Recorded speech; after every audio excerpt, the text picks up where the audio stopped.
Hey friends, welcome to Tori Talks TV. I'm Tori. And I'm Dr. S. On this episode of Tori Talks TV, we'll be reviewing Euphoria Season 1, which was on HBO. And it was wonderful. It was amazing. I was pleasantly surprised by this show.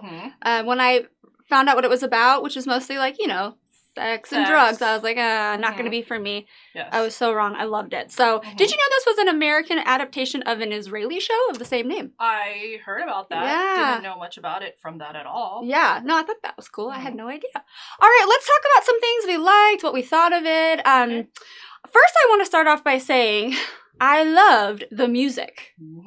The music, they had really great artists like Drake, who, by the way, is the executive producer. Did you know that? I did not know that. Yeah, that's super impressive. And then there's music by Beyonce, Billie Eilish, but my favorite is Labyrinth. I love him, and I love his music. And what I liked about the music is, it's a great soundtrack, but it went so well with the scenes. It was like choreography. Yes. You know what I mean? It was just like very artistic, and I appreciated that because, I'm a dancer at heart. So it just really sets the tone for the show, which is pretty dark. Yeah. And deals with some very serious topics. Right. So I've always been one who likes teen drama. I grew up with 90210, shows like that. So this shows a whole nother side of what it's like to be a teen. I don't know 100% if this is what teens are going through, but I think it's really important that we ask those questions. Is that... So I have this picture from the Halloween party. Remember the Halloween party? Yes. That was fun. The Bob Ross costume. She was my favorite. Yeah. I love it. Yeah. But just it makes you ask questions of what are teens up to today? And at first I watched, the first episode I watched, I was like, whoa, this might be a little bit too much terrifying. For me. But then I think we need to know the spectrum of what kids may be up to, and not put your head in the sand about these things. Well, that's true too. I was like, there's no way this is how it really is. And I talked to a few teens who are like, no. Oh yeah. Drugs are pretty prevalent. Yes. And sex. Yeah. They're definitely growing up fast these days. For sure. Yeah. Definitely. Well, this is a good picture because look at this ensemble cast. I mean, this is only some of them. The acting is amazing. It's these young actors, I think they all deserve awards, which, by the way, award season, you guys forgot about Euphoria, didn't you? Yes. Zendaya? I thought for sure she would win Best Actress in a Drama. I get chills whenever I think about her performances. Her character is so, complex. Yes. There's levels to her. Yeah. And just to portray... just being an addict, going through withdrawals, falling in love, and then her OCD, everything was amazing. And then I have to get up to, he's not in this picture, but Jacob Elordi, who plays Nate.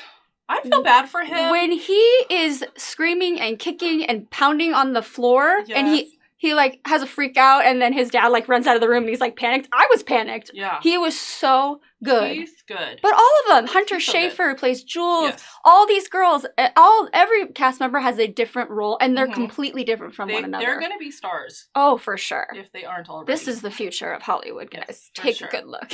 Yes. And so those performances actually would make all of the characters and relationships so compelling in this show. Yes. So, one of my favorite, of course, is our main characters, Rue and Jules. Yes. Who, I've never seen anything on screen like that before. First of all, life as a teenager is hard for everyone. Right? So then imagine being trans. Oh, I know. And then dealing with, your own sexuality, your friendships, how to relate with, your own parents, and then dating.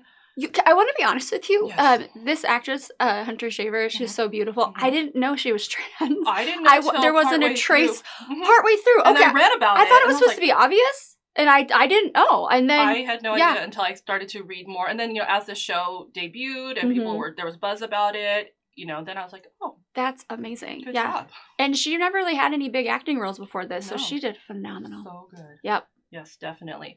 And then her relationship with Nate was also so complex. That whole texting relationship, that's something that did not happen when I was there wasn't even texting when I was a teenager. Oh yeah. And then to develop this whole relationship with this person and then to have it totally fall apart. Yeah. So that is the craziest relationship. Nate, I still don't understand. Okay, right? That's what I'm getting at. Does he like her? Is he fascinated by her? Yes. But he also is trying to control Well, he's angry. Oh, gosh. Because there's secrets that she knows. And yes, he's, right, about angry. her dad. So she, like, has a relationship with his dad, Cal. But I think Nate does have feelings for Jules that he's trying to, like, deny or, like, disavow. So then he starts to, like, turn on her and be, like, angry and hateful. And plus, he knows that Jules had something with his dad. Yeah. It's so complex. It is. Nate, that character, Nate, is just kind of shocking. And you've never seen anything like it before. Same. Right. Like, that whole white male anger thing that I've seen in other shows as well recently, but it's done so well here because you hate him. You do. Yeah. Because he's so mean. But then you also see, like, the backstory, like, his childhood. And this show does a great job of, like, flashing back to each main character and showing, like, kind of devoting one episode to, like, the backstory. I love the backstories. So good. So, like, when the episodes would start and be like, oh, this is the episode where we talk about Maddie. Yeah. So, and speaking of Maddie, so then Nate and Maddie have a relationship. So Maddie is beautiful, but she doesn't really, like, she kind of is defined by that. And that's all she is. Yeah. Or at least that's how she thinks people also see her. Like, she thinks that that's all she has. And what's interesting about this coupling is, like, they're like that couple in high school where from the outside you think they're just perfect. Right. He's gorgeous. She's gorgeous. They're in a perfect relationship. They love each other. They think they're going to, like, get married and have kids and be together forever. And they are, like, not messed up. So messed up. Never seen such a messed up high school couple. The dependency on each other is so strong, but it's also sad. It's like they're each other's drug. Yes. You know, they're addicted to each other, but they know they're bad for each other. Bad. Yeah, they know it. They definitely know it. And in their, like, lucid moments, they admit it, but then they still keep coming together. It's And then something big. Another couple that's super interesting is Cassie and Chris. Oh, yeah. Oh, my gosh. And we get an episode that explains their kind of backstory, too. Right. But what I like about them is, like, they are both, like, struggling for their, like, parents' acceptance. Oh, yeah. You know? So, like, Chris is, like, the athlete, and his dad, like, pushes him really hard. And then Cassie, her dad, like, she's struggling for her dad's acceptance, as I remember. So sad. So, and then they just kind of, like, have this, like, troubled relationship as well. Just, like, really... I know. Heartbreaking. I agree. Well, because this seemed like the real teen, like, young love that you think of, right? But then when she kind of went off and would, like, I don't know, make out with somebody or whatever, it was kind of sad, but she really did love him at the end. And then her getting pregnant and that, their whole thing was just, wow. It was... So, yeah. I'm glad there is going to be a season 2 because I need to see what We need to see what happens after this. Yeah, they seem like the most normal... They did. But they're not. But no. Everybody's got something going on. And not bad people. No. Oh, but they all, like, hurt each other in ways that, like, just really complicated. Yeah. But one of my favorite characters is Kat. Oh, sweet. So Kat is, like, not to put it crassly, but she's a fat girl. And the fat girls get treated the worst. So high school's tough for everyone. Especially when you don't fit into, like, societal standards of beauty. Yes. And she really is struggling to find her, like, place in this world. And she finds it, like, webcamming. It's like the last thing you would think of, too. I didn't see it going that way, but she embraced it. It gave her confidence. So there's one scene where it starts, like, something about, like, nothing scarier than a fat girl with power or something like that. Or a fat girl with confidence. And I, like, really liked how she just, like... She's still insecure and, of course, has her issues because it's not, like, you know, a perfect world for her either. But I just like seeing that struggle. And the evolution of Kat. Yeah. She's one of my favorite characters. That was super cool. Yeah. So anyways, all of the characters are super complicated. One of my, the interesting too is, like, Cal. So Cal is Nate's dad. Right? Oh. Who, you know, Cal is played by, you know, who we formerly know as McSteamy. Yeah, that I was excited to see McSteamy again. Oh, good. Dane. What's his name? Dane? Eric Dane. Yes. So, you know, one of my favorite people ever before this show. And then, so Nate, like, I really want to, like, hate him because he's so bad. But then we see, like, all the things that, like, his dad did to, like, kind of, like... shape him, like, kind of project himself. It's just, like, such an interesting father-son relationship. And... I don't even know that I hate Cal because he's kind of like, I mean, I think I kind of hate Cal. I get it. I do. No, like, I know, but I'm glad that you're trying to see all sides of it. Yeah, I kind of see, like, you know, when Nate's in trouble and Cal's trying to help him, that, like, paternal, like the idea that parents are trying to do their best to, like. Wait, trying to help him when he got in trouble for the Maddie situation? No, I think it's because of his reputation. He didn't want Nate to mess up his reputation as true. Cal. You know what I mean? True, I think it was all, self-centered. It was just, I could be wrong, but that's how I read it. So yeah, I don't think I like much about him. He's good looking still. He is good looking. Yeah. But anyways, it's a very complicated relationship. I know, it is. I definitely feel for Nate though, even though he's a monster. Why? I don't want to feel for him. He's pretty bad. I hope that he can find a way out of it. But it's good. It's pretty far deep. When they flash back to him walking in on his dad as a little kid. And how that moment informed his whole way that he interacts with women. Yeah, it really messed with his head. He can get out of it. Yeah. Okay, can I talk about my favorite character, which was the surprise for me? Let's talk about Fez. Yes. This guy he's a drug dealer. He's a drug dealer. Whatever. He is my love. He's like my little brother. I feel so fondly for him. And why? I don't know. But the way he is with Rue, it's like his little sister. Yeah. He protects her.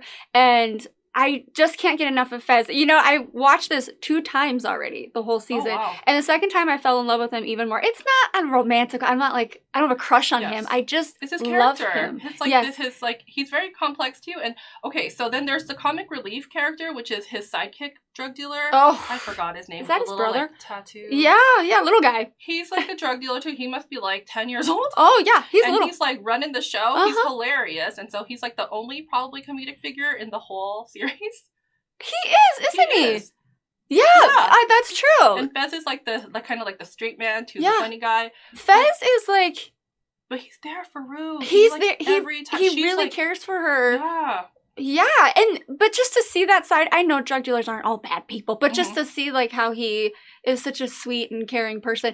And I just little behind the scenes tidbit for you. The actor that plays Fez, this is his first acting role too. No and way. They found him. So they just he wasn't auditioning for anything. They just found him on the streets of New York. He wasn't living on the streets, but you'd be good in this role. Basically, they said, "Come and read," and he was like, "Okay." But no, just that he comes off almost like a gangster. I don't even know what they call him these days, but he's very hard, and but he turns into the most lovable character. Yeah, and I think that we do fall in love with Fez, and it kind of makes you question okay, so this show is in one essence about sex and then about drugs, right? Yes. But the drug problem in this show is not just a singular problem, right? It's multifaceted. So how did Fez become a drug dealer? I feel that's going to be... We got to find out. Yeah, season 2. We have to find out. Season 2. We need Fez's story 100%. One of my favorite scenes in the whole series was when Rue comes for drugs late in the season. Yeah. And he turns her away. Oh, he's you can't come in. No, and she's banging. Oh my gosh. You need to see that scene. It is so good. And it gets you.